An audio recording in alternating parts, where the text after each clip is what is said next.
할렐루야, 민수기 광야에서 오전 전도사입니다. 이스라엘 백성들이 가나안 땅에 들어가지 못하고 광야에서 방황하게 되자 이에 대한 불만을 품은 자들 중에 모세와 아론을 향해 조직적으로 온 이스라엘 회중 가운데서 반역이 일어납니다. 이들이 반역한 이유는 무엇인지 민수기 16장은 크게 두 개의 반역 사건으로 나눠 볼 수 있는데요.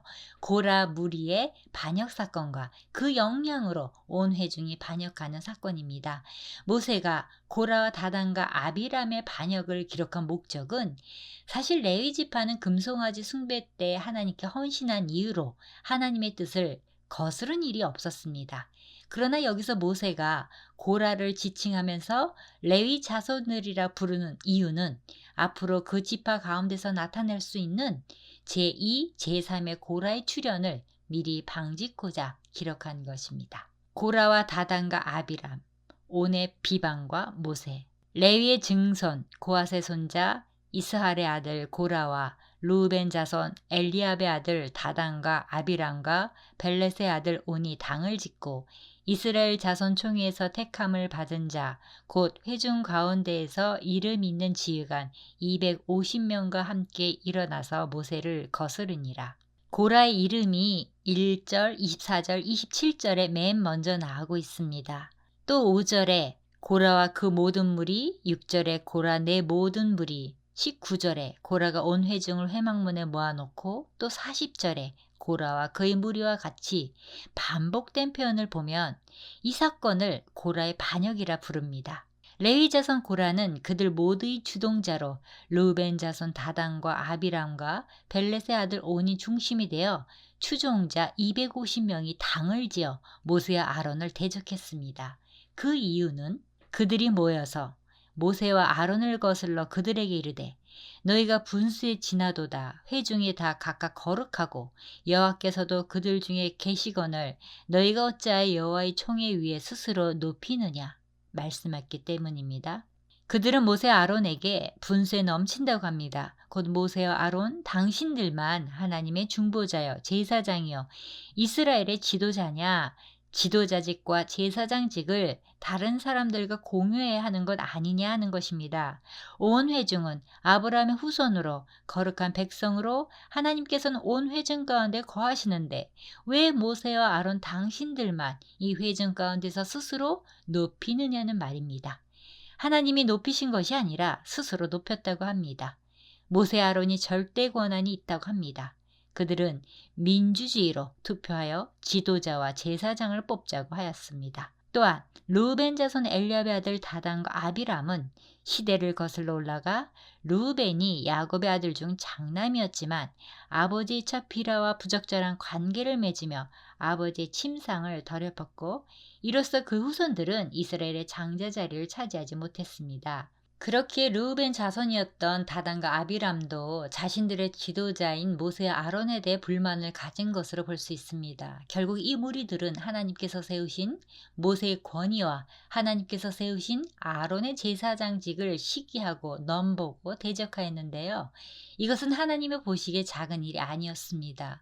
모든 회중이 다 거룩한 것은 사실이지만 모세와 아론은 하나님께서 택하시고 세우신 직분으로 하나님의 뜻에 대한 정면 도전입니다. 모세와 아론은 분명 이스라엘 회중이 보는 가운데서 직접 하나님께 부름받고 그 권한을 위임받은 하나님의 대리자들이었습니다. 모세는 결코 독재자나 자신을 높인 교만한 사람이 아니며 성경은 그를 온유한 자라고 증거하였고 4절에서 19절은 반역한 무리에 대한 모세의 반응입니다. 다음날 아침 모세는 문제가 된 지도자의 권위를 판단하실 분은 오직 하나님 한 분뿐임을 확신하고 이제 하나님 앞에서 신적 권위에 대한 진위를 판정받고자 했습니다. 이렇게 하라. 너 고라와 내 모든 무리는 향로를 가져다가 내일 여호와 앞에서 그 향로에 불을 담고 그 위에 향을 두라. 그때 여호와께서 택하신 자는 거룩하게 되리라.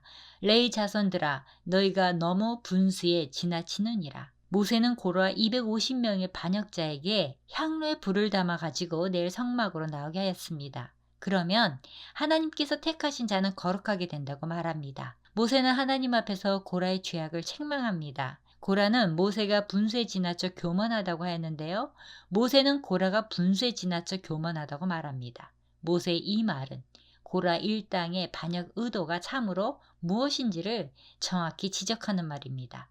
그것은 곧 모세와 아론에 대한 왜곡된 시기심에서 비롯된 세속적인 명예욕 및 권력욕이었습니다. 모세가 또 고라에게 이르되 너희 레위 자손들아 들으라. 이스라엘의 하나님이 이스라엘 회중에서 너희를 구별하여 자기에게 가까이 하게 하사 여호와의 성막에서 봉사하게 하시며 회중 앞에 서서 그들을 대신하여 섬기게 하심이 너희에게 작은 일이겠느냐. 고앗 족속은 레위 지파 안에서도 성소의 기구를 운반하는 중요한 직무를 수행하는 가문이었습니다. 이들은 이런 은혜를 알고 하나님께 감사해야 했습니다. 그들은 허드렛 일만 한다고 불평하였습니다. 제사장이 제사 지내는 것을 돕는 도우미에 불과하다고 하였습니다. 그들도 아론처럼 제사장이 되어 제사를 드리고 싶어 했습니다. 제사장 직분도 돌아가며 하자고 하였습니다. 이들은 자신들이 맡은 일을 성실하게 감당하기보다 모세나 아론이 섬기고 있는 것을 탐하여 반역을 일으킨 것입니다. 아론의 제사장직은 고라 일당들이 생각하는 것처럼 결코 자의에 의해 얻어진 것이 아니라 하나님의 위임에 따른 하나님의 지시에 따른 백성들의 목전에서 거룩한 제사장 위임식을 7일 동안 성대하게 치렀습니다. 모세가 엘리압의 아들 다단과 아비람을 부르러 사람을 보냈더니 그들이 이르되 우리는 올라가지 않겠노라. 내가 우리를 적과 꿀이 흐르는 땅에서 이끌어내어 광야에서 죽이려 함이 어찌 작은 일이기에 오히려 스스로 우리 위에 왕이 되려 하느냐. 이뿐 아니라 내가 우리를 적과 꿀이 흐르는 땅으로 인도하여 드리지도 아니하고 밭도 포도원도 우리에게 기업으로 주지 아니하니 내가 이 사람들의 눈을 빼려느냐. 우리는 올라가지 아니하겠노라. 다단과 아비람은 고라 레위 자손들과는 조금 다른 이유로 반역을 했는데요. 이들은 지금 13절에서 적과 꿀이 흐르는 땅을 애굽으로 표현합니다. 애굽이 어디입니까? 자신들이 노예로 살았던 곳입니다. 하나님의 은혜로 홍해를 건너고 매일을 만나러 살아가고 있지만 그들은 노예 생활을 하던 애굽을 아직도 그리워하고 있는 것입니다. 또한 이들은 14절에 가나안을 의미하는 적과 꿀이 흐르는 땅을 모세의 무능함으로 인해 들어가지 못했다고 말합니다. 모세가 가나안 땅에 밭도 포도원도 주지 않았다고 합니다. 그들은 모세가 그들의 왕이 되어 그들의 눈을 빼서 착취하고자 한다는 눈을 멀게 하려느냐는 뜻입니다. 눈을 속여서 잘못 인도하고 있다고 합니다. 그들은 가나안 땅에 들어가지 못하는 것에 대한 불만이 있습니다. 이들의 불만은 아론의 제사장직에 대한 고라의 불만과는 달리 모세의 정치적 지도권에 대한 불만이었던 듯합니다. 그래서 그들은 모세의 소환 명령조차 무시했던 것입니다. 한편 반역 주동자 중 온에 대해서는 더 이상 언급이 없는데요. 그 이유는 아마 시간이 경과함에 따라 그의 반역 의사가 누그러졌기 때문으로 추정합니다. 분명 민수기 14장에서 12명의 정탐꾼 중 10명이 부정적인 평가를 하여 이스라엘 백성이 하나님을 원망하고 불순종하여 들어가지 못했음에도 그 잘못을 황당하게도 모세에게 전가하는 모습입니다. 이에 모세가 다시 하나님께 기도합니다. 민수기 12장 3절에서는 모세를 오니암이 지면의 모든 사람보다 더하다고 표현합니다. 그런데 오늘 본문에서는 모세가 심히 노하여 하나님께 기도하는 모습을 볼 수 있습니다. 모세는 반역하는 무리에게 향로를 가지고 하루가 지나 다음 날에 회막 앞으로 나오라고 합니다.